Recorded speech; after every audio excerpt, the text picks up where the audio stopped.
السلام عليكم، أخباركم إيه؟ الفيديو ده إن شاء الله هيكون خاص بأبطال 5 ابتدائي.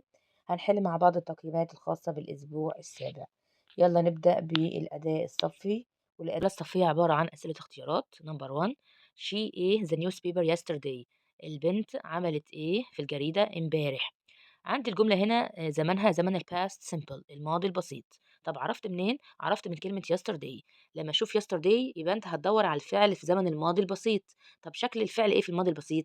الفعل في الماضي البسيط بيتكون من التصريف التاني للفعل، باحط له دي أو ED أو IED لو فعل منتظم، regular verb لو فعل غير منتظم بيغيّر شكله. طب عندي read يقرأ اللي في الاختيارات جاية بكذا زمن، لأ أنا هادوّر على التصريف التاني. طب هل read بتقبل الED في الماضي والّا هو فعل غير منتظم؟ فعل غير منتظم. بيكون مش ماشي على القاعدة، مش بياخد ED، أُمّال بيكون شكله إيه؟ بيكون شكله نفس التصريف الأول. يبقى read هتبقى إيه red، هو نفس الشكل بس النطق مختلف شوية.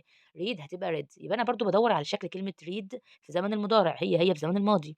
يبقى reading أول اختيار فيه ing، أنا مش عايز الverb اللي فيه ing. read أيوه تنفع التصريف التاني. reads ده في الpresent simple وأنا مش عايز المضارع البسيط. is read طبعًا ده مبني للمجهول وده برضه مش قصتنا دلوقتي وكمان زمن مضارع. يبقى الاختيار الصح هيكون إيه read اللي هو إيه الاختيار التاني. طيب number 2: Joe his black trousers yesterday. آآ جو عمل إيه في البنطلون الأسود امبارح؟ برضه عندي كلمة yesterday، يبقى هتدوّر على التصريف التاني للفعل اللي بيكون فيه إيه من الاختيارات الED packed يعني إيه جهّز البنطلون الأسود وحطّه في الشنطة. number 3: هُم بيكونوا إيه to Italy on last summer holiday. عندي كلمة last summer يعني الصيف اللي فات أو أجازة الصيف اللي فات.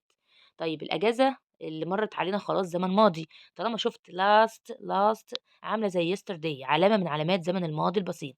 يبقى أنا برضه هنا باتكلم عن التصريف التاني للفعل. يبقى go لأ هتبقى went ليه؟ لإن الفعل go مش بيسمع الكلام ويمشي على القاعدة وياخد ED، لأ ده هو فعل غير منتظم بيغيّر شكله لwent. تمام، هتلاحظوا إن كل الأسئلة إيه بتتكلم عن الماضي البسيط وشكل الفعل في الماضي البسيط والكلمات الدالة أو العلامة الدالة وشكل الفعل اللي هو بيكون التصريف التاني. يعني اللي يعرف القاعدة صح خلاص هيطبّق صح وهيفهم المطلوب منه كويس. Number 4: My family and I عيلتي وأنا a comedy movie last night. برضه كلمة last night علامة على زمن الماضي البسيط، يبقى يعني رأينا. Number 5: My dad جلابية last Friday. الجمعة اللي فاتت last Friday زي ما قُلنا كلمة دالة على زمن الماضي البسيط، يبقى هنختار الفعل في زمن الماضي يعني في التصريف التاني. يبقى wear الأولى لأ، هيكون wore التالتة اللي هو ارتدى الجلابية. number 6 بتقول it's a to eat balanced diet، يعني بيكون إيه إن أنت تاكل وجبة متوازنة، طبعًا بيكون صحّي. أول اختيار healthy. Number 7: too many A from cars can cause air pollution. إيه الكتير اللي طالع من العربيات بيسبب تلوث الهواء؟ طبعًا الemissions الانبعاثات اللي بتطلع من الإيه، من الكار. Number 8: we went to the market ذهبنا للسوق some fruit علشان إيه شوية فواكه أو بعض الفواكه لكي نشتري. إحنا هنا القاعدة بقى بتتكلم عن إيه to والمصدر لكي. to بتحب المصدر معناها لكي أو بهدف كذا، ولما تشوف to تجيب الفعل من غير إضافات يبقى to إيه buy. Number 9: are there هل يوجد apples. هنا قاعدة اللي هي some و any. هنا apples جمع وعندي are هنا هل يعني سؤال، وطبعًا هنا الجمع والسؤال اللي هو الجملة الاستفهامية، فطبعًا لازم نختار any. are there any هي المطلوبة، ف هنختار any. number 10: Helen is good at. هيلين شاطرة في إيه؟ تنس. good at بقى دي قاعدة جيد فيه أو good at أو bad at، شاطر في حاجة أو وِحِش في حاجة، لازم حرف جر at اللي قدامنا ده ييجي بعديه اسم اللعبة أو الفعل فيه ing. طب لو كان في اختيارات على لعبة معيّنة كنا اخترناها على طول، إنما هو جايب لي تنس أصلًا في الجملة، فهنجيب إيه، هو شاطر في لعب، يعني نجيب الverb ing. يبقى لمّا تشوف at تجيب الverb ing على طول وراها، يبقى good at playing. بكده نكون خلّصنا الأداء الصفّي. ندخل على الأداء المنزلي، والأسئلة اللي قدامنا دي homework هتتحل في البيت، يعني نعدلها نخليها أداء منزلي. تمام، نبدأ بنمبر 1. الجملة بتقول I a terrible headache yesterday. أنا صداع فظيع امبارح. هنا بيركز على الزمن، بنتكلم عن زمن ال past simple. بيعبر عن إيه؟ عن حدث بدأ وانتهى في الماضي. شكله بيكون إيه؟ بيكون التصريف التاني للفعل بإضافة الed لو فعل منتظم، ولو مش فعل منتظم مش بياخد الed وبيغير شكله أو مش بيمشي على القاعدة اللي هي ed. طيب أنا عندي هنا هاختار زمن إيه؟ هتلاقي كلمة yesterday علامة من علامات ال past simple، يبقى هنختار على طول ورا مغمض had يعني الفعل يملك في الماضي يعني في التصريف التاني، يبقى have ولا had؟ طبعا had. كان عندي صداع فظيع امبارح. نمبر 2 برضو بيتكلم عن نفس القاعدة ال past simple. I ate to talk to Kinda last night. أنا اتكلمت مع كندا الليلة اللي فاتت امبارح يعني. يحاول try ولا tried ولا tries ولا trying. برضو هنا عندي علامة على زمن الماضي البسيط ال past simple.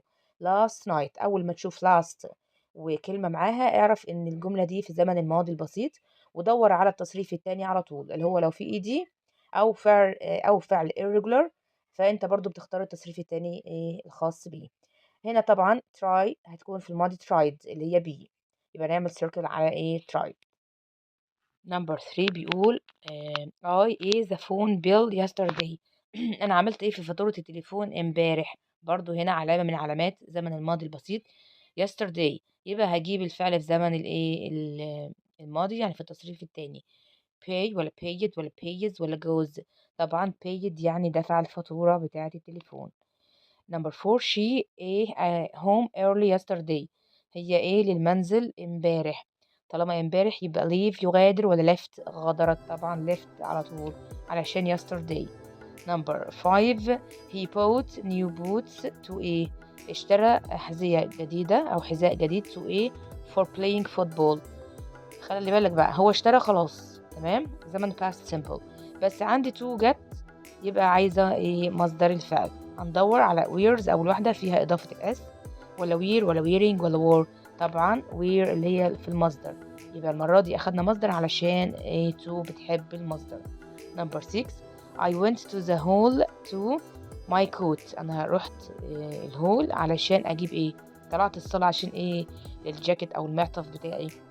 برضو هنا to قاعدة to والمصدر اللي هي بتكون لكي، هو to والمصدر يعني معناها لكي والفعل اللي هو موجود لكي يذاكر لكي يبقى لكي تمام. يبقى to عايزة هنا مصدر الفعل مفيش غير get. نمبر 7 I wore a جلابية to لبست الجلابية to cool. برضو عندي هنا to يبقى نجيب الفعل من غير إضافات خالص stay. نمبر 8 I went to the library. رحت المكتبة a book. راح المكتبة برضو علشان هدف معين يعني لكي كذا يبقى بهدف كذا بهدف احنا قلنا to المصدر، يبقى هنا to borrow علشان يستعير كتاب. نمبر 9 Angie used the pen. Angie استخدمت القلم علشان الهوم ورك. هتعمل هتكتب بيه، يبقى الهدف to write her homework، يبقى هنا to write to والمصدر. نمبر 10 ملك wears her sunglasses to. ملك بتلبس to لابسة نضارة الشمس علشان تحمي عينيها، يبقى to protect her eyes، يبقى هنا to برضو عايزة المصدر. بكده نكون خلصنا الكلاس work اللي هو الأداء الصفي. يلا بينا نبدأ في الهوم work. نبدأ في أول نموذج للاختبار الأسبوعي، وهنا النموذج بيتكلم عن إن احنا نصحح الخطأ. complete the following sentences with the correct form of the words between brackets. يعني صلح الكلمة اللي بين أقواس. number 1 I go to Germany last summer. خلي بالنا هنا last summer يعني الصيف اللي فات. برضو كلمة من الكلمات الدالة على زمن ال past simple.